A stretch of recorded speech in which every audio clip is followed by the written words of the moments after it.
What is going on? It's your girl CPositivista. Welcome to the Mind Your Thoughts podcast. It's your girl C, and I am here with Careleaver Sophia. Hello. My name's Sophia, and I'm a Careleaver. Oh, Woohoo! My name's Sophia. I'm 23 years old. I live in London, and yeah, sometimes I make videos about having been in care, and I also play the saxophone. Yeah, so guys, on this podcast, obviously we're just in conversation with Sophia. I personally, I think I sent, was it a video that I sent you on Instagram? Yeah, probably. So Feels like ages ago now. Is that what I done? I jumped in a DM. I think I jumped in your DMs. One sec. I think I saw your video with Jazz, and I was like, "Oh, who is this?" Oh no, big up to none of that Jazz. Yeah, so I slid into your DMs actually. There we go. You slid right into my DM. Start of a beautiful Instagram friendship. Yeah, and you know what? I think things like that are a bit more like authentic, where you're not. It's like you see someone that you might vibe with, and you just hit them up like, "Yo, what's going on? Like, I think what you're doing is amazing."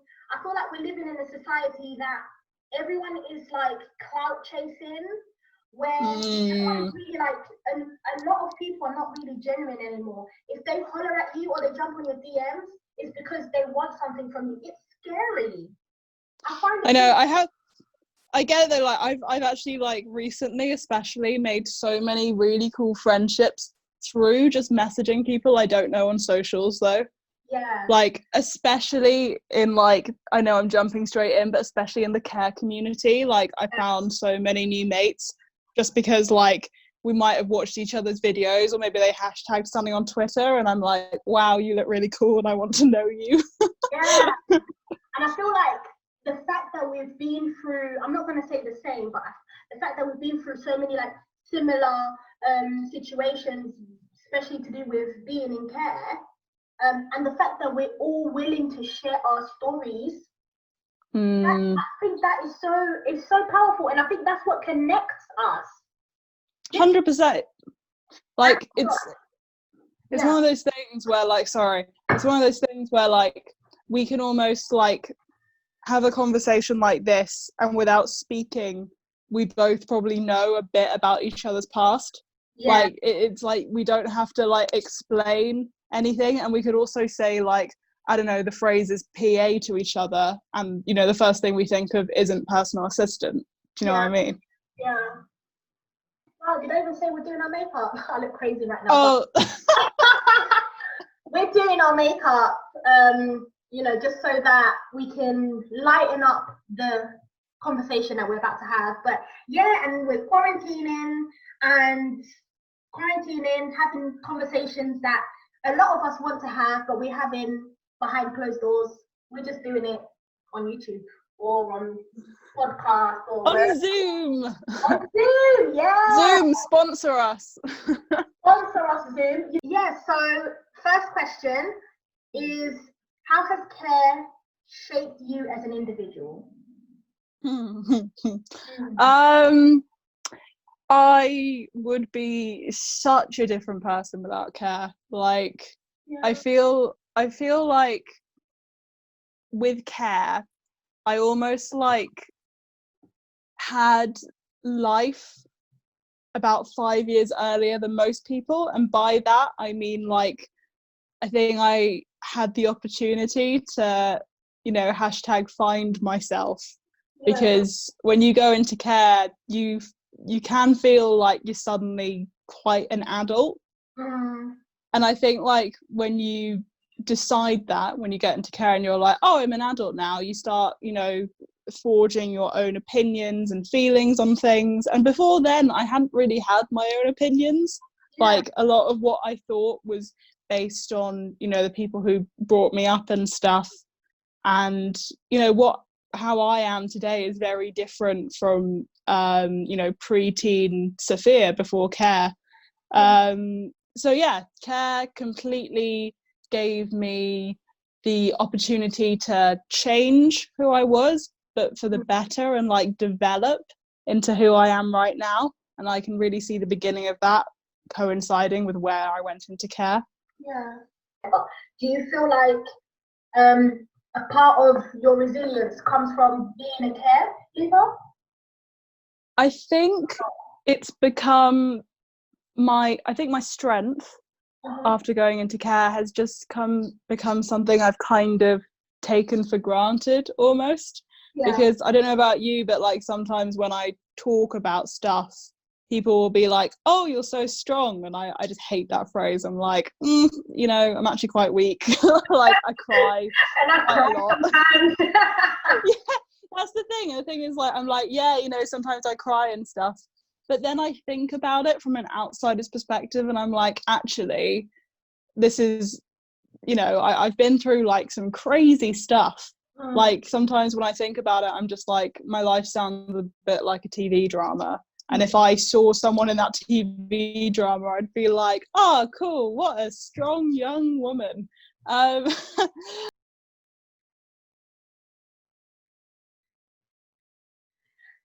can't hear you. Wait, let me unmute you. You're on mute. You muted me. Or you're on mute? Yeah.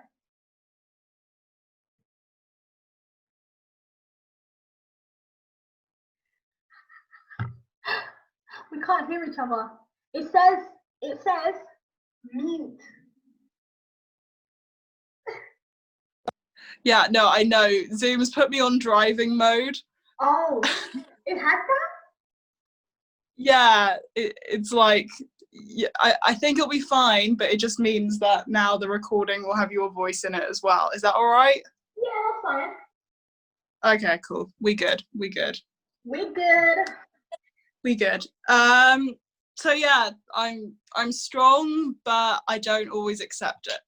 Why do you think that is? I'm just really humble. No. Oh, come on, let's pick your fingers, girl. Humble. Woo! Yes. No, I really wasn't serious. I was about to start speaking in tongues. Yes, Jesus. I think it's almost just because like so much goes on that I almost don't have time to like stop. Apart from now it's lockdown and I have lots of time to just stop and like consider everything I've been through and almost kind of like not pat myself on the back, but give myself time to be like, yeah, you know what, you are strong, and yeah, just accept that. You know what I recently realized about myself is that as soon as it's like I never allow myself time to celebrate myself. I've recently started to do it more because sometimes I'm so hard on myself that it's like I don't have a plan B. There's no one else looking out for me. I am plan A and I am plan B. And it's like sometimes as soon as I achieve one thing, I jump straight onto the other one without even saying, you know what, see, well done, you've done well. Right? No, 100% the same, man. 100%. And I feel like that's also kind of a reason why lockdown has been interesting in, a self-reflection point of time. I don't know, what am I saying? Lockdown has been really interesting because it's allowed myself after each project to kind of have the time to go, that was cool, before then going on to the next thing. Yeah. I feel you on that one. Okay. What has care taught you? How to be independent as hell, like. Come on. I don't know about you, but I remember when I got to university, like first year fresher, I was so shocked by like how dependent the rest of my friends were on home life and stuff. And yeah, it really surprised me. But I guess in a way we both lived away from home before uni anyway, because who the hell knows what home was when we were growing up, do you know what I mean? Exactly, yeah. Yeah, and it was really small things that like really weirded me out, like just the amount of communication my mates would have, you know, with family and stuff, sort of like on the reg, and things like having to check with people before they did stuff, and then obviously the normal day to day, you know, like washing and cooking and things like that. Yeah. I guess also like a lot of my mates at uni maybe like came from certain groups and classes as well, maybe where independence isn't really taught much. Yeah. But I'm so grateful for that. I mean, like, it's given me the you mean like people who are like, you know, a bit more wealthy. Yeah, that's how I'm diplomatically trying to say it. Yeah. Well, let's say they're rich or whatever. We don't have that. Well, I mean, honestly, maybe wealthy is the wrong word. It's more, it's a certain custom that my mates have grown up with, where like maybe the parents want the kids to be more dependent, so they don't allow them to grow in their independency, which is something I've like noted a lot. I've met like a lot of parents who almost don't encourage like an independent person, which I think is mad, because my independence has led to me doing some really awesome stuff, and it's given me, I don't want to say strength because we were just talking about that, but it's given me the strength to do stuff like travel solo and you know, even just go to the cinema by myself. Like, that's one of my favorite things to do. So like, yeah, minor things like that as well. I am all for doing things by yourself, just loving on yourself, and just really just loving you and spending time with yourself and just appreciating the life that you have.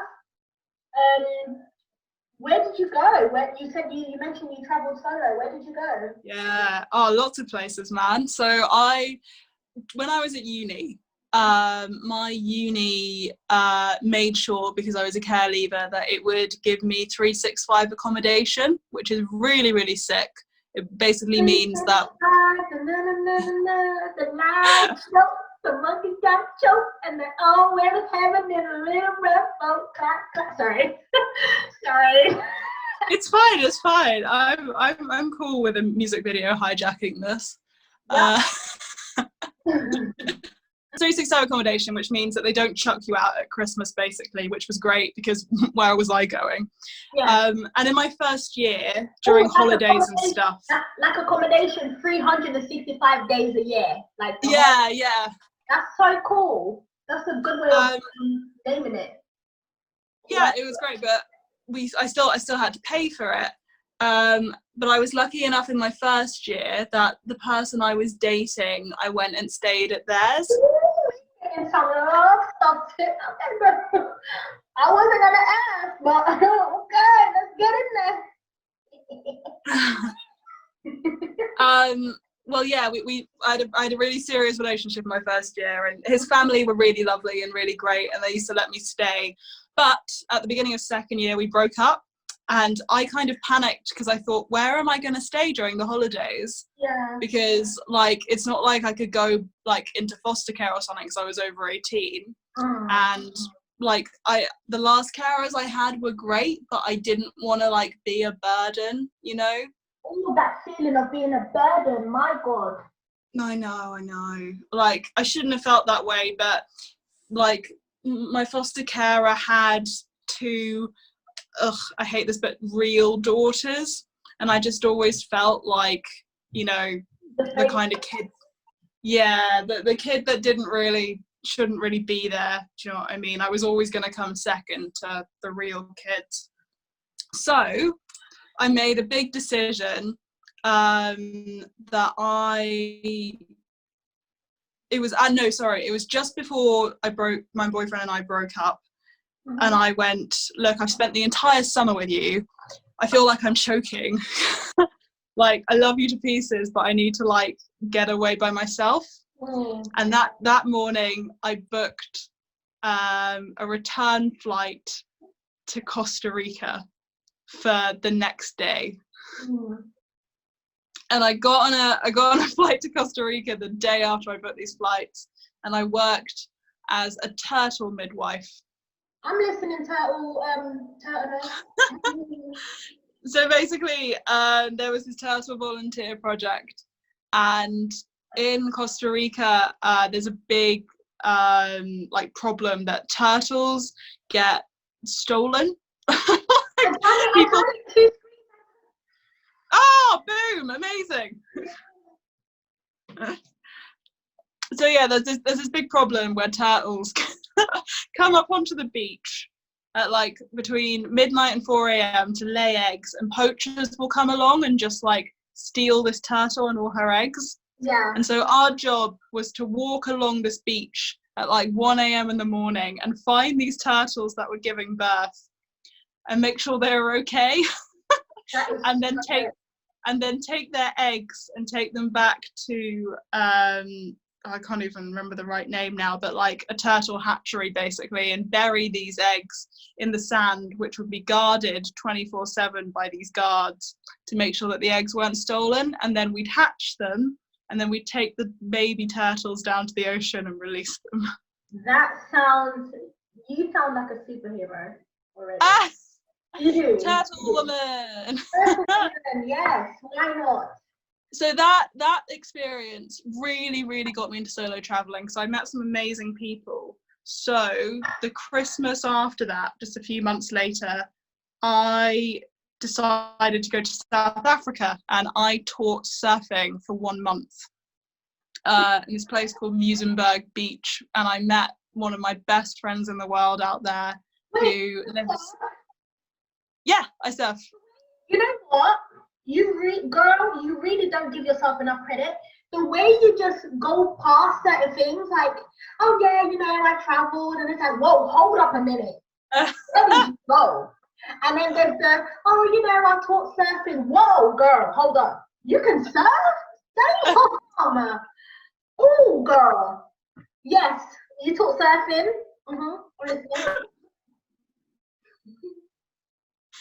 I taught surfing. It was an incredible program. So basically, in the place I was teaching, there's quite a big township program where if the kids, as like as a motivation, if the kids in the township are doing well at school, they get free surfing lessons. Wow. So I went and volunteered so I could give like these free surfing lessons. And it was incredible because the project was run by someone who grew up in the township, and he experienced something that was quite similar to foster care. So we like immediately bonded, got on super well. And he took me to meet like the whole township community, and we all got really close, and we all still keep in, well, I say we all, me and him still keep in contact, and a few of the kids that I met out there I still keep in contact with. And then I met my best friend in the world out there. She lives in America. She's called Shamdi. I have to give her a shout out because she's incredible. Shout out to you, girl. She's amazing. She's doing her finals right now, which I can't even imagine during this weird time. And then the next time I went to Japan and I taught for a month. Hold on. What was the first country? Costa Rica. So you went to Costa Rica, and then you went to South Africa, which is in Portuguese, Africa do Sul, and then after that you went to Japan. Damn it, girl. Oh, girl. And they say Careleavers are not successful. What is success to you? What is success to you? Yeah, that's actually a very important question. I think that's what. Oof, you know, is success. Go on, girl. Japan. Yeah, sorry. Yeah, so I went out there, and it was part of this really cool like mentorship type program where there's quite a high rate of suicide in young people in Japan, just because of how much pressure is put on like the exam system and getting into the right uni. And so some kids from Oxford and Cambridge were chosen to go out there and basically run these workshops, being like, don't stress. These are the backgrounds we came from. This is how, you know, you can enjoy school and also work at the same time, you know. And we did it through this kind of like English as a second language, but like in a sort of like inspirational way. So we got people to start discussing their dreams. I met so many kids out there who had never even thought about having a dream. It was just like a really weird concept to them. I never used to have a dream. Yo! Yeah. Right? I never used to have a dream. In fact, I was okay with just waking up, on in a spliff, sleeping all day. I didn't have any dreams. What the heck what's a dream? A dream for me was just things that happen in movies. Someone like me couldn't have dreams. That is great. Like, wanted, fostered dreams. What's dreams? You know? Considering like the stuff you post these days on Instagram, it's just crazy to hear that, because like you're obviously like so incredibly driven and like you have dreams. It's so strange to hear you say that. I only began to have a dream. Oh, Martin Luther, come on. I only began to have a dream, like proper ambition, proper, you know, that drive to want more for myself was, I'm gonna say, 3 years ago, and that was when I suffered from post-traumatic stress disorder. Yeah, and you know, suicidal and all of that stuff. But that's a conversation for another day. But after, you know, just after surviving that, I realized, and I came into a realization that there's a reason that I'm still here. There's a reason that the amount of attempts that I tried to end my life, they're not happening because I'm meant to be here. So if I'm meant to be here, then what's my role within this society? Yeah. So we started with that. Yeah. And then it was like, brilliant. Who am I though? So I had to get to know myself, who I am, for me to then realize, okay, what do I like? What do I not like? And what do I want to change? I'm just sick and tired of people saying, that's wrong with the world, and this is wrong with that world, and they're not doing this. And it's like, point at yourself. What can you do in this world? There's a problem? Cool. What can you do about it? And for me personally, it was like, okay, cool, I'm a care leaver. My problem with the world is the fact that the stigma around children in care is negative. Children in care don't go to uni. Children in care, there's only 6%. There's only this. And it's like, no. Not even the right statistic. Not even the right statistic. You know? So for me, it was like, boom. I want to put out there amazing stories about real people, about people who have gone through stuff, really rough stuff, but have managed to make it, have managed to succeed. And again, it goes back to, what does success mean to you? For me, success is just being at peace within myself. Because at one point, that was something that was non-existent for me. You know? So that's why I said, like, with things like you traveling, you being able to surf, you being able to play instruments. There are children that don't even know what flipping instruments look like. I was abandoned in Africa. Like, I was in Angola for 2 years. I was looking for flipping rocks to play with. Like, what the heck? You know? And it's like, I feel like, let's not divert, but I feel like as soon as you find yourself, as soon as you find who you are, what you like, and then you find that dream within yourself, run with it. And I run with it, and for me to say to you now that I've only just been dreaming for like 2 years, and I've already done so much. Yeah, my gosh. It's almost like it's almost like I've been. You know when you go. I'm gonna give you an analogy. You know when. Okay. You know when you're a child and you go to a theme park, you've never been to a theme park before. Sometimes I feel like in this life, I feel like I've never been to a theme park. I've never really thought about what a theme park looks like. And I'm now at this theme park, and someone has given me a ticket, and they've said to me, you can go on any ride you want, and guess what? You have got what's it called? The fast track. You have got the fast track. So every single ride I'm going on, I'm literally on a fast track, and it's like, but I shouldn't be here. I've never done this before. I'm so scared. But as soon as I jump on that ride, I'm like, oh, do you know what? That's such a good analogy. That's what life has been for me. Hence why hence why you can see that I've done so much. But I've only been doing this for 2 years, hon. Insane. So right. Find that dream within yourself. Find out who you are. Yeah. So if we're going to jump onto the next one, I think you touched on it. Education. Where did you go? So I went to the University of Oxford for my undergrad. Hold on. Wait a minute. Just before just before anyone comes for me in the comment section and says, she's tipsy. No, this is just my energy. Okay, so Oxford. You went to Oxford University as a Careleaver. How did you even feel? Because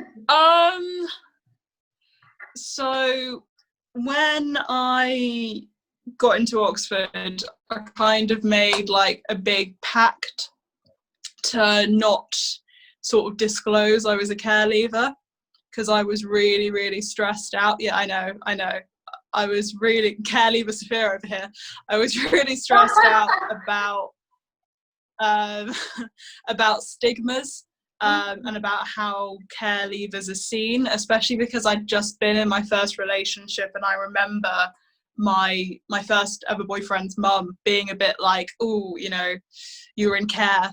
And I kind of had to be like, I promise I wasn't an arsonist. And I don't know why I said that, but like I was just immediately like, I had to like stand up for myself immediately. So I thought, if I go to Oxford and I tell people, are they just gonna think I'm some sort of diversity statistic?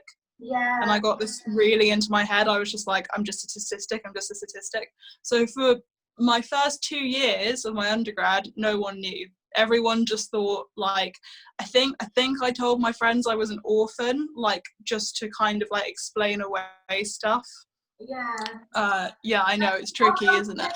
Yeah, how come you don't have like your mum calling you, or your dad calling you, or how come you don't have family calling you? And it's like, oh crap, think of something. I'm an orphan. Well, the thing is, like, no, it wasn't even like that quick. Like when I first went into care, the police straight up said to me, like, when you go back to school, you could either tell your friends that you're an orphan, or have to like explain one of the weirdest things to ever have happened. And I was like, okay, I'm gonna take the orphan option, because to be honest, like trying to explain care to teenagers who are probably some of the most inquisitive people in the world, like, and I like, especially I've just gotten to a point where I was like a little bit popular, and I was like, oh no, am I gonna get like bullied? Am I gonna suddenly not be popular?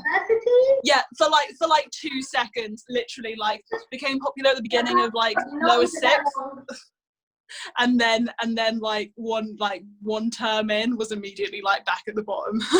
Oh no. Was it like I've got to ask, were people like snobbish or not? Oh, what, at Oxford? Yeah.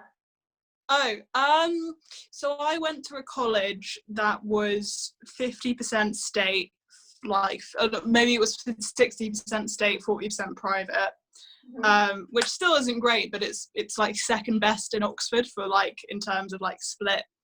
And we were a real like left college. So I think like a lot of people who did come from wealthy backgrounds really tried to hide it where they could, because they wanted to fit in. Yeah. Wait, let me just stop you there. Yeah. So you wanted to hide the fact that you were a care leaver, whilst on the other side, other people wanted to hide the fact that they were wealthy or they were well off. Isn't that how life just, we always sometimes feel like the grass is green on the other side. No, honey, the grass is where you water it. So, back to you. Oh my God, you're coming out here left, right, and centre with these quotable phrases. Sorry. I am the. No, it's so good. I'm gonna like steal all of these and put them on my story. Yeah, right.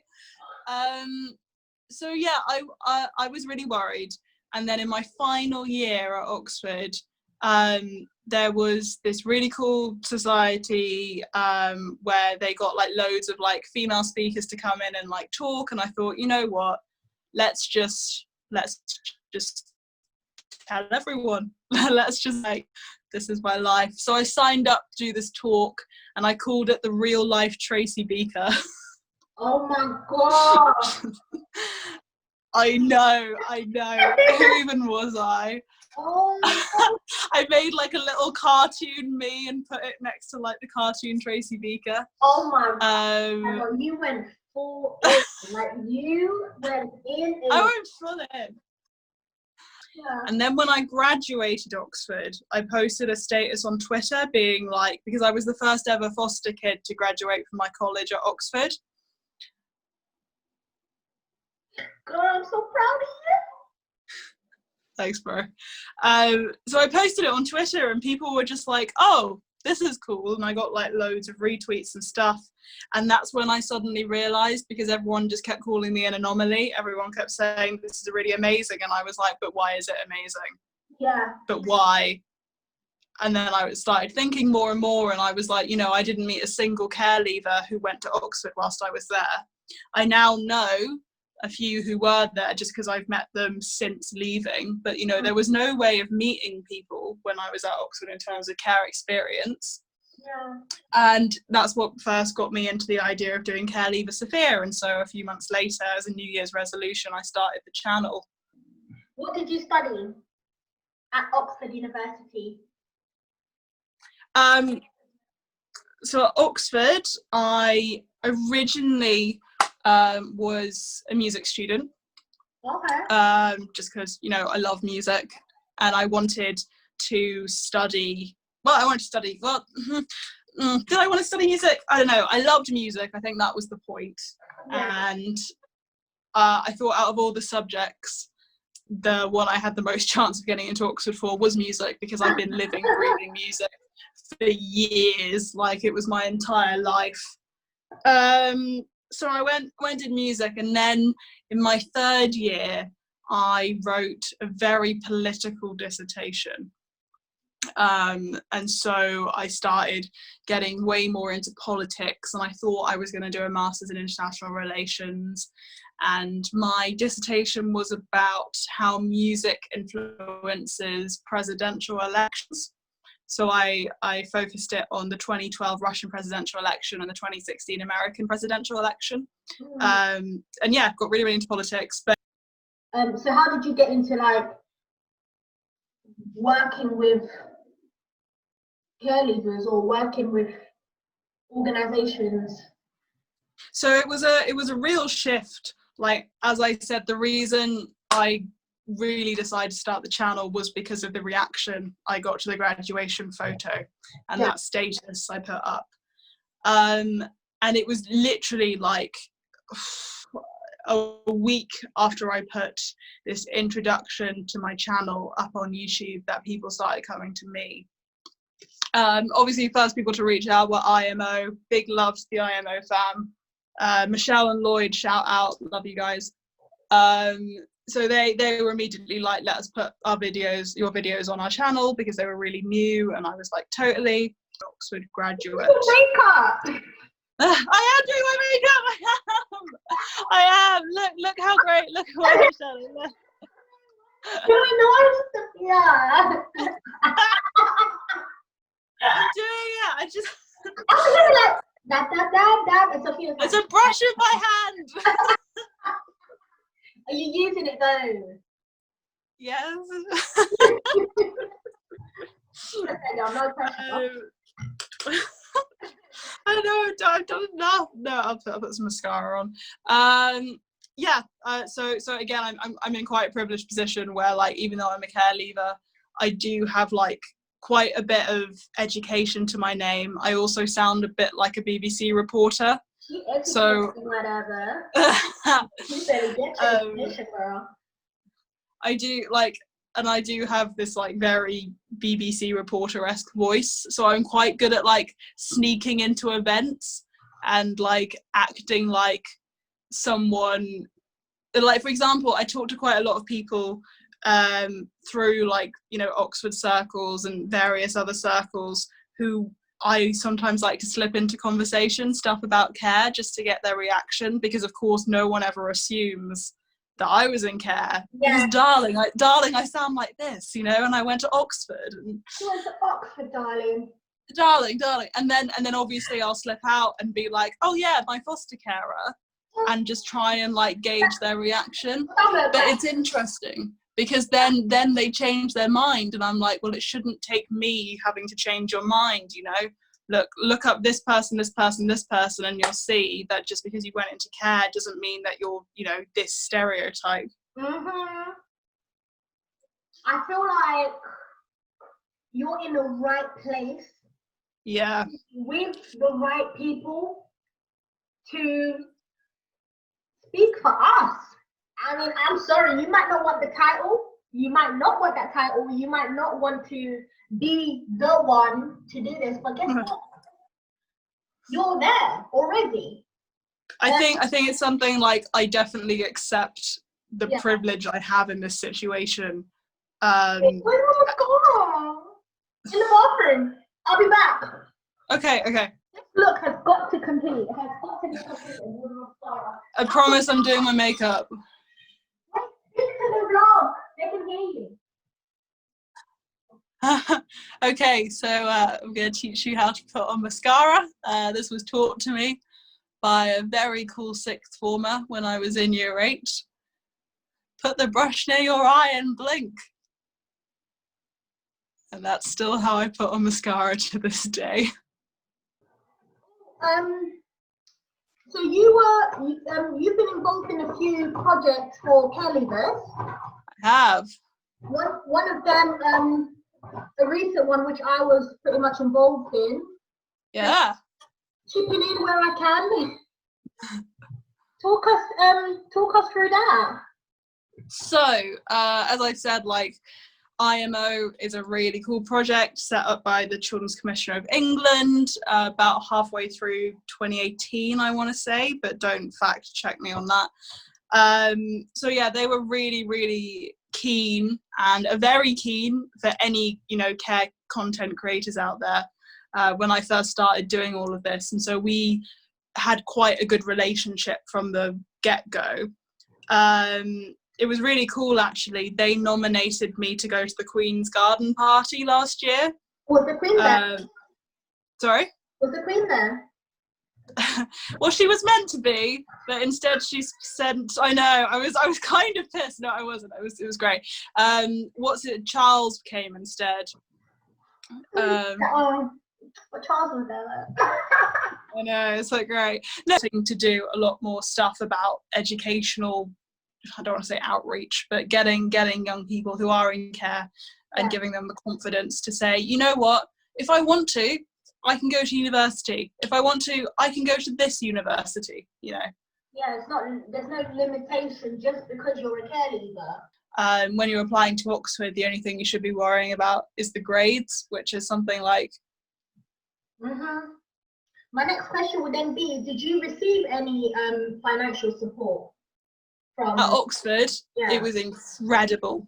Oxford threw money at me. They were. That's the thing. Oxford was so incredible, but my masters, horrific. Like so bad. Like, but Oxford were incredible. Like, big up Oxford. They are so supportive of care leavers. It's exceptional, and all universities should strive to do the funding that Oxford does.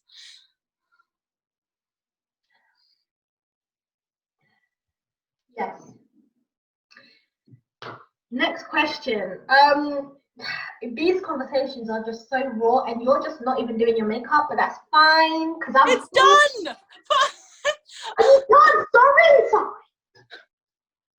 No, because I'm still looking for mascara. I feel like my look is not complete without mascara. But are you done? No, what? No, Sophia, I didn't mean it like that. No, you look gorgeous. Okay, where's my glitter? This is where I cover my entire face. No, but that's the thing though. You sold me dreams from the beginning. You said glitter. You said you were gonna glitter your face. So I'm waiting for that. And the fact that I'm not seeing that, that's what I mean. My eyes are glittery. My eyes have like 3 glitters on them. You look gorgeous. You look gorgeous. Don't worry about that, darling. Don't worry about that. Okay. Fun part. Hobbies. Let's talk about hobbies and talents. What talents do you have? Wait, should we start with talents or hobbies? I want to start with talents because I think you don't give yourself enough credit. Like, so we're gonna list all of your talents. I don't have any talents. What? No, hold on. I hate the word talent. Like, what? Oh, no. Gift? Oh, no. But this is, it's like, these are like, this is what makes you you. Oh, I know. It's what makes you so unique. Bloody heck, I've been trying with instruments, man. I've been trying with instruments. But you're just there on Instagram like Lisa Simpsoning. Whoa. Yeah. I was like, is this playing the saxophone? Seriously. That's a talent and that's a gift. That's one. Okay, saxophone, fine. Saxophone. Flipping heck, you can surf? I can barely swim. I can barely swim. But the important thing is you can. And that is not because I'm black. No, I wasn't gonna say that. No, that's for anyone in the comment section that will come and say black people can't swim. Yes, we can. I can swim, but I can only swim backwards because I'm scared. Sorry, what? Yeah, it's crazy. I can only swim backwards.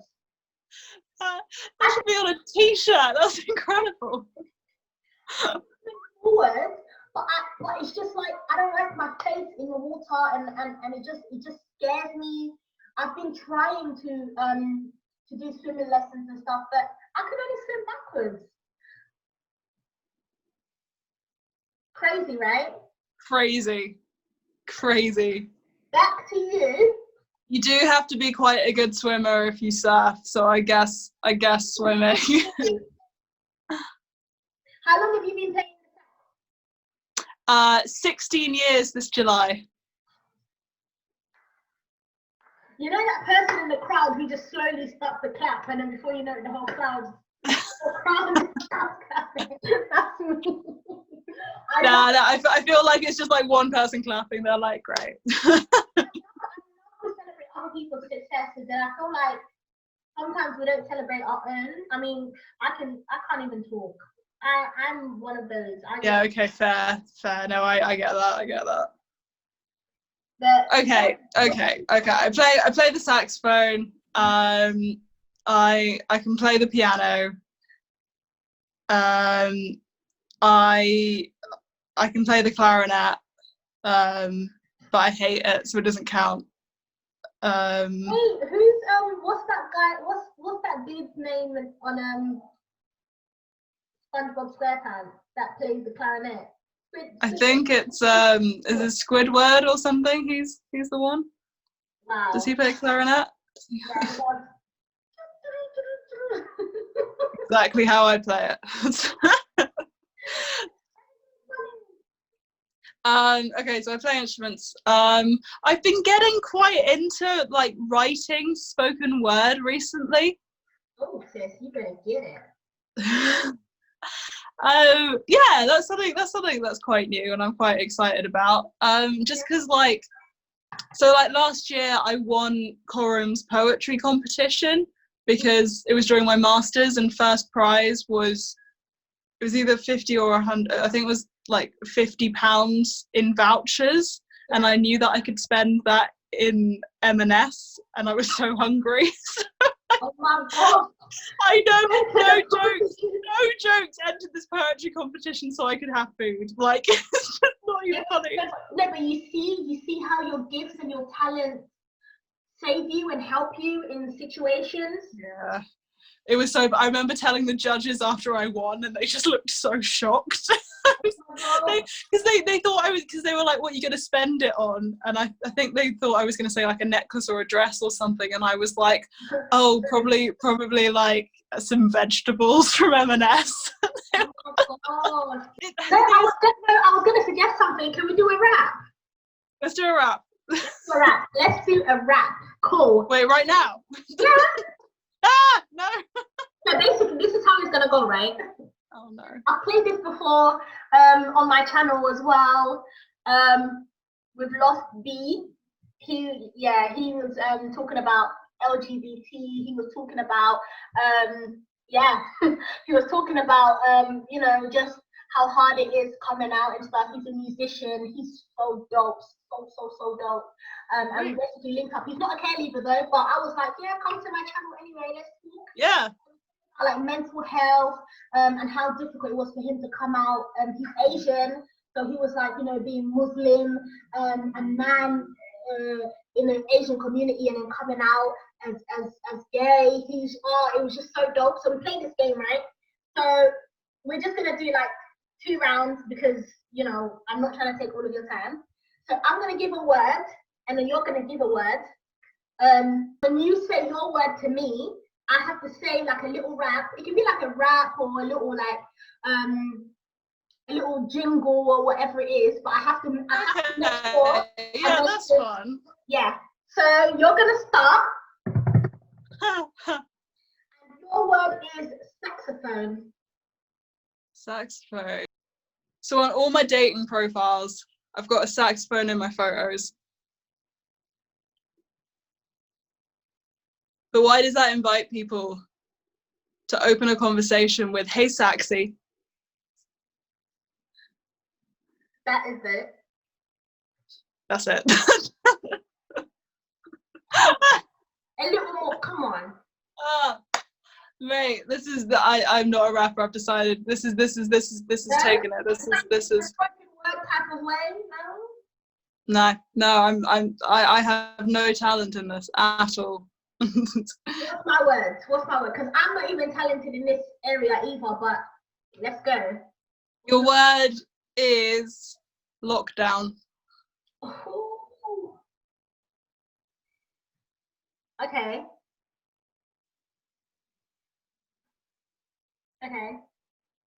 So I'm sitting down in my kitchen while I'm quarantining. I'm here on a Zoom with Sophia Careleaver. Yeah. This is a lockdown. The government said it's a lockdown. Boris said it's a lockdown. Guess what? We're not even allowed out. Only when we clap for the NHS. But guess what? We're on lockdown. But we're allowed to go to the park now. But we're on lockdown. Bro, what the hell? You're so good. That's not okay. That was so. But hey, fine. But no, but yeah, like.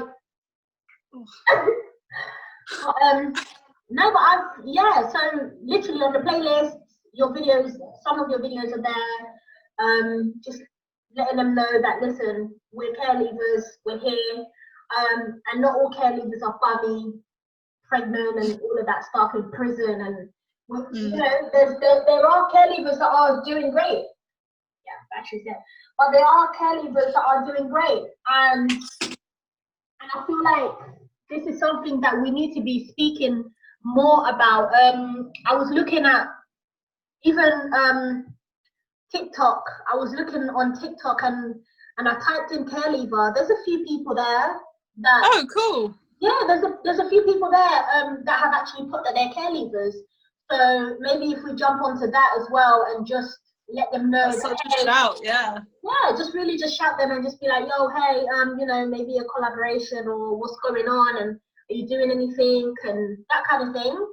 I feel like we're living in a generation where, or we are part of a generation that are more willing to even discuss these things. 100%, 100%.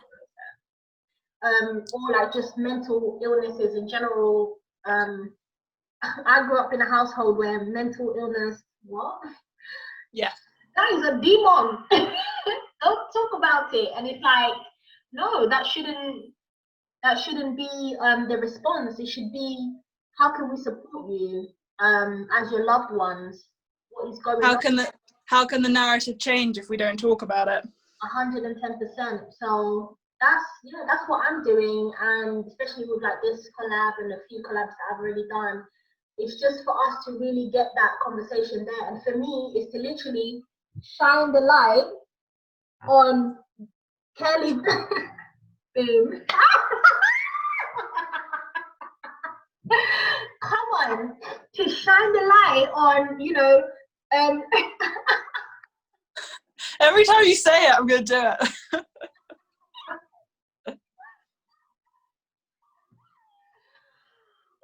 I can't even deal. Wait, let's do it together. Shine the light.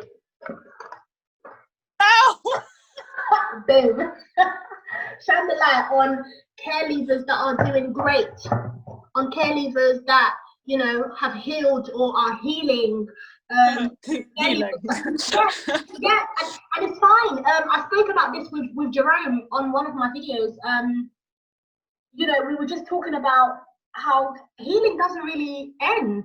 It's an ongoing thing. It's an ongoing thing. It's an ongoing journey. And it's like, sometimes you have to commit to your own healing and say, you know what, I'm in this for the long haul. And there's been times where, you know, I address certain things, because right now I'm writing my book. I'm currently writing my book. I've mentioned this a few times on my YouTube channel, and I feel like the more I mention it, the more of a push and a pressure that I'm going to have to release it. Speak it into existence, 100%. Yeah, I'm speaking it. And it's like, you know, there's been times where like I'm writing and I'm pouring out so much, but then there's times where I notice like my heart, like, ow, it still hurts. I thought I healed from it, but I haven't. So I'll go back to my I'll go back to my shell, and I'm like, I'm not ready to discuss this. I'm not ready to talk about this. And that's completely fine. You know, it took me 10 years to get over stuff. But you know, healing is an everyday thing. Normalize it. Normalize it. Normalize it. Come on. So yeah, we're gonna wrap up with the recording stuff, but obviously we're still gonna stay and talk and whatever. And So I'm just gonna wrap up. So thank you guys so much for tuning in. Thank you for listening. Oh, I've got to do the theme song as well. In this world, there's always someone there to stop you from achieving your goals and being the best you've got to be. So don't you think the world's ending just yet? You gotta have a dream. You gotta have a dream. Oh yes, you gotta have a dream. Na, na, na, na, na. Thank you for watching. Don't forget to like, comment, and subscribe onto the channel. I love you all. What have you got to say, Sophia? I also love you all. Thanks for listening.